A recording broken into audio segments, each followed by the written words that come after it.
Here's a few things to check out this week currently on Netflix Instant. Action sci-fi, Cyborg. This is the Jean-Claude Van Damme movie directed by Albert Pyun. Originally it was supposed to be the sequel to Masters of the Universe, but due to some money issues and whatnot, they ended up taking the budget and splitting it, and half of it was going to this, and the other half was supposed to go to a Spider-Man movie that never happened, and the whole story behind it is pretty interesting.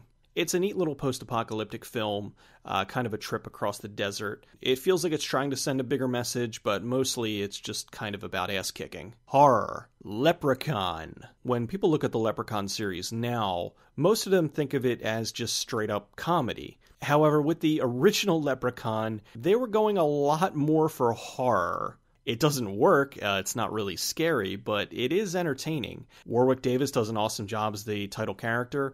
There is some cleverness to it, and you get to see Jennifer Aniston in a pre-Friends role that more than likely she probably wants people to forget.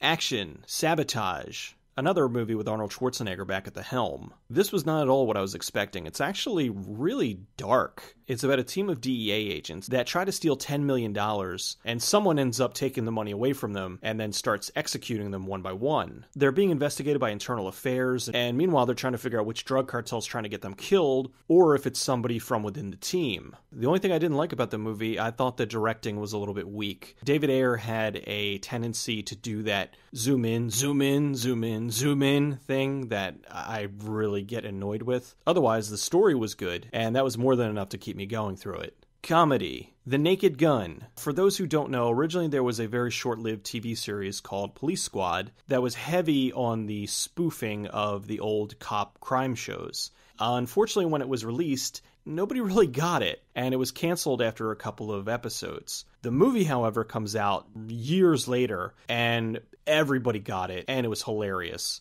Leslie Nielsen is perfect playing the straight man as all this insanity is going all around him. He's investigating an attempt to assassinate Queen Elizabeth, but really, it's not even about that. It's just about him doing all kinds of really dumb things. It's definitely a personal favorite comedy of mine. I think that even though they did port over some of the jokes from the TV show, there's so much humor in the movie. Every now and then I still put it on and catch something new.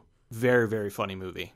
Horror thriller, Phantoms. Based off the Dinar Kuntz book of the same name, it's nowhere near as good as the book. They nailed the beginning. They really had the lead up done very well. Was going in the right direction, but it just kind of lost something along the way. It's still worth watching. I do enjoy it, but the book is so much better. Actually, if you never read the book, you probably would enjoy the movie more. It's got a relatively unknown Ben Affleck, Liev Schreiber, and Rose McGowan, who all do a very good job. I mean, Affleck is the bomb in Phantoms, yo. Peter O'Toole shows up later in the movie to kind of give it a little bit more credibility. It's not particularly scary, but I do think it's entertaining.